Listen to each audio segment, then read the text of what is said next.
the impact of mobile quarterbacks towards wide receivers, towards running backs. And we're going to talk a little bit about that now, Johnny. Right here. Yeah, so speaking of mobile quarterbacks here, a lot of the mythology around Mortal Kombat, dude. Wow. I just keep wanting to say this that. is a tongue twister, So, like, dude.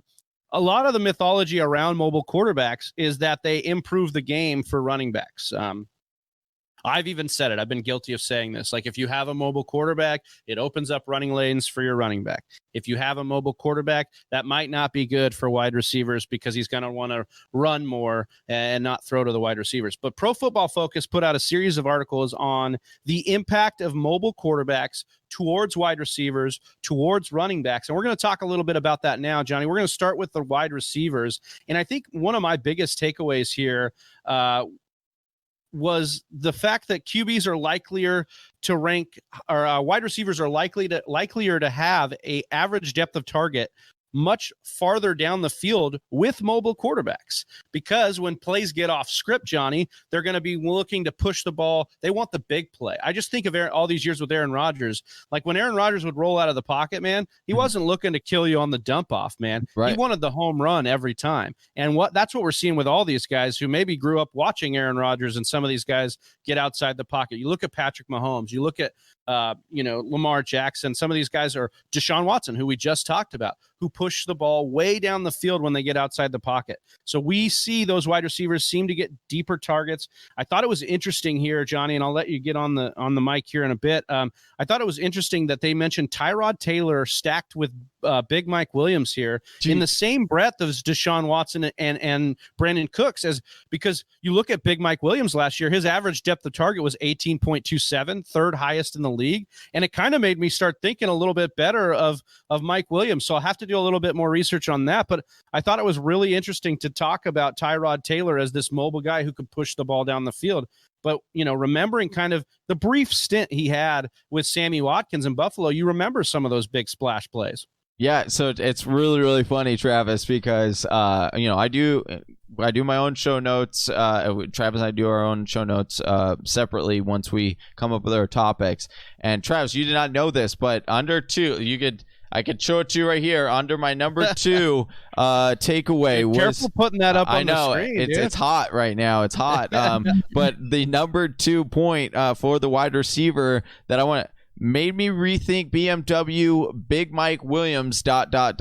And then I did an arrow. I said Tyrod Taylor ranked 4th in quarterback scrambling yards in Buffalo. So that was a huge stat thing that I started to be like, oh, wow, well, maybe BMW, because I did take him in mock draft a few weeks ago, and I was super bummed about it.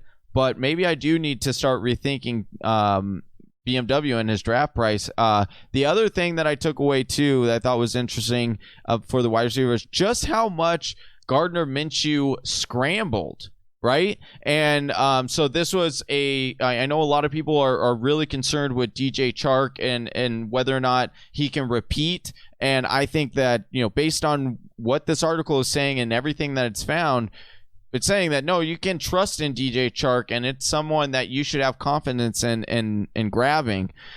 I thought it was a great article. I do think that I know we'll jump over here into the running back part of it, Travis.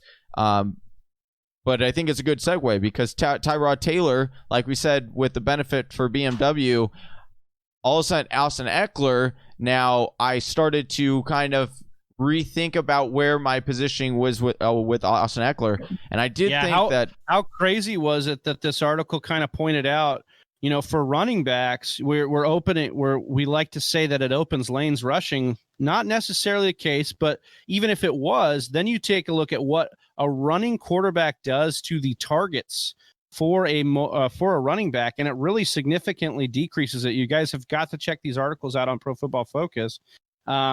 But we know how valuable a target is for a running back. That's literally way more valuable than handing the ball off, because the yards per attempt are so much higher than the yards per carry. So, Johnny, talk a little bit about that takeaway in this article. Yeah, so that was probably one of the biggest things that when you actually think about it, it's one of those, you think about the theory and you're like, oh, the theory makes sense after you hear the conclusion, but then when you initially that's not what you come to, right? You would be like, oh, right, like average depth of target would be more significant, blah, blah, blah. And then you really start to put it together, and you also think, well, too, if a scrambling quarterback is trying to scramble, the initial we just talked about how they have the longest average depth of target quarterbacks that scramble, right? Because they are looking for the long bomb first. Then they might be trying to scramble. Well, if they're already like, way back in the backfield, they might just try dumping it to the running back. And so they're already getting way negative behind the line of scrimmage. And so that's why they have to like kind of fight forward for that rushing yards. So it's very, very intriguing. Ultimately, when I was thinking out the running back position, what they said is, my favorite stat, fantasy points per snap. That also went down on average for a quarterback. I think it just like once you break it down, it kind of just makes more sense. Like you were talking about, if he's out there scrambling, he's not necessarily, especially when we look at the numbers for wide receivers. If he's looking to push the ball down the field, then he's probably not looking at the guy sitting there as the safety net, meaning he's either going to tuck and run or go for the home run. And who's the odd man out? Who's the guy? And it's Austin Eckler or the running back looking there to try and catch that pass. I just think that was a very interesting take on something that, some things that were fallacies, at least that I was buying into without looking deeply into the numbers. Which I think is great for Whisper Nation to take note of, to summarize this whole thing.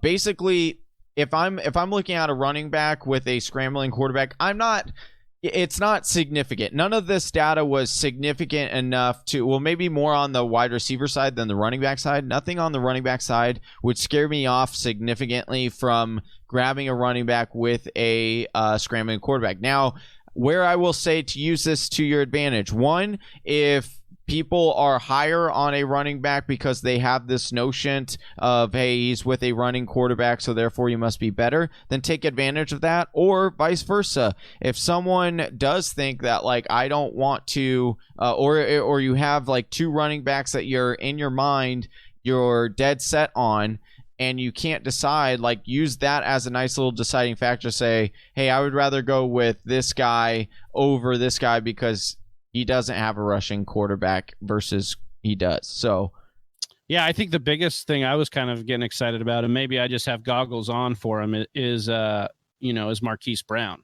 I think this really got me excited about Marquise Brown and Lamar Jackson improving as a passer and then pushing the ball down the field to a guy like Marquise Brown with some real jets. So I thought that was really exciting.